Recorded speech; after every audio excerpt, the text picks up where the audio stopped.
Mountain Hollow Bluegrass invites you to come along and visit with us on Backroad Discoveries. We will take you throughout the South to uncover the rich history, enchanting beauty, and points of interest to satisfy the curious. Come along now with us on Backroad Discoveries. Here on our Backroad Discoveries, we'd like to introduce you to a unique individual that we've been told about that lives here. His name is Clint Brooks, and he'll dress up for us in the colonial period clothes like the old mountain men used to wear, and he'll show us his hobby of shooting the old flintlock rifles. How you doing? Good. I'm Tom Tyson. Clint Brooks. Tom, good to meet you. Good to meet you. With Mountain Hollow Bluegrass, and we're doing a story called Backroad Discoveries. And a fellow right down here at the local store told me about you. Said you dressed up in your period clothes and you made the old flintlock rifles and you shot them from time to time. Right. You're quite interested in the time from about 1750 to 1820. Mine runs in at about 1765. They're 10 to 15 years thereabout. Do love to fool with the old muzzleloader musket guns. These are old smooth bores that I'm interested in. The NMLRA, the National Muzzleloading Rifle Association, sponsors a lot of the living history programs that we have throughout the continental U.S. and locally.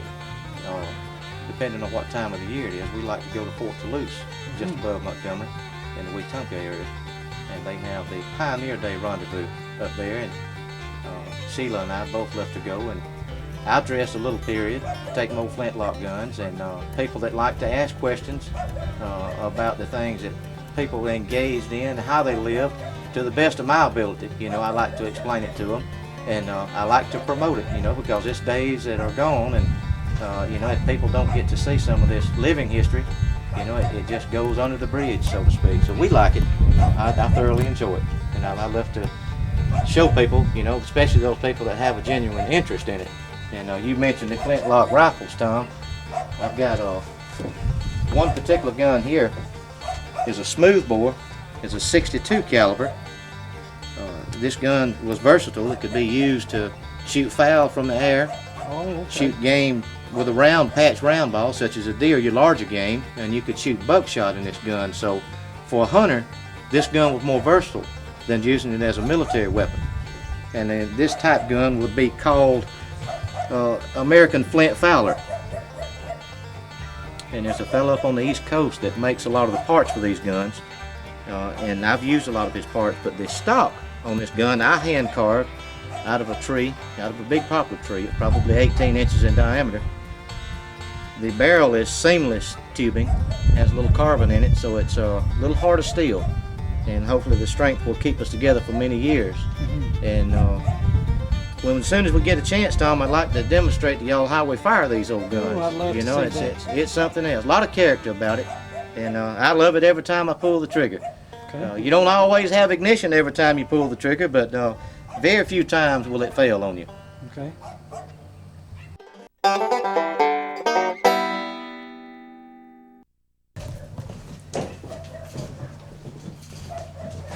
They said he was going to be shooting today, and I'm glad he is. Yeah.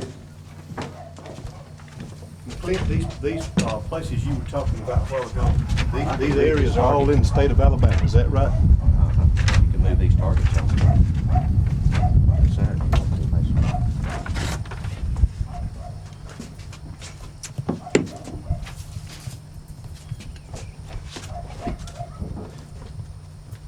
Got a car running. Tom, we've already cleared the old weapon today, so we've got to drag out our lead shot, something to prime the pan with, a patch to use for the round ball. We got a starter rod. There's a lot of stuff that goes into just making preparation to fire these old guns. This particular instrument here is a hollowed out base of a deer horn, and it's drilled out to take a certain amount of powder, of measured powder. This is particular charge for this gun is about 90 grains, and we use triple F, can use double F in it. Triple F gives us a little, I believe, a little faster ignition, and it seems to suit the gun quite a bit. So let's get the old powder horn. Clint, these implements and this bag with the shot and the powder and the horn with the powder, are these similar to what our forefathers would have used maybe during the American Revolution? And more so, a person that would live up in the mountains, in the hills, if he was going for battle, he would already have his powder charges pre-measured. His shots would all be in a little paper cartridge so that he could fire a lot quicker. Right. But they didn't use a patch on it. They dropped the ball, your powder and your ball, and that made it a lot quicker. But you also had to be closer to what you're trying to shoot, because it would be inaccuracy of the smoothbore gun. When you patched the smoothbore, you'd have a little more accuracy and a little more strength in the shot that you're trying to fire because of the gases in the barrel. So we're approaching this angle as a hunter would do out in the woods. More or less for his personal use. That's right, and it's you know, it's a lot slower charging a hunting round than a person in the military that's trying to charge up to go into battle. Things need to happen a lot quicker when a fellow's in the military. I'm certainly glad I didn't have to participate in it. And me and you both. So what we've got here is we've poured the powder into the barrel. We've got a cloth patch, and we've got the round ball. Now what we have to do is drive that round ball down in the barrel. Get it started. Right, and Mason, if you will, hand me that steel rod inside the shop, and we'll use it as a standby. Let me take my wooden ramrod out, and if I need it, we'll have it. Hopefully the wooden ramrod will do what we need to do. Now this old hand ramrod is one that I built, but for safety's sake, a lot of the times I take the time to use a steel rod. That way it won't break on me and That's right. cause splinters. Okay, now what we're going to do is charge the pan on this old flintlock, and if everything is right, she'll go off on us. The wind blowing, it has some effect, but we still should get a good shot out of it. Good.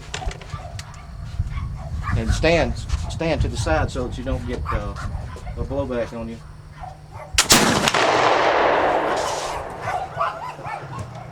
You can see the target on the right was hit. You hit it. Sure did. It was bouncing.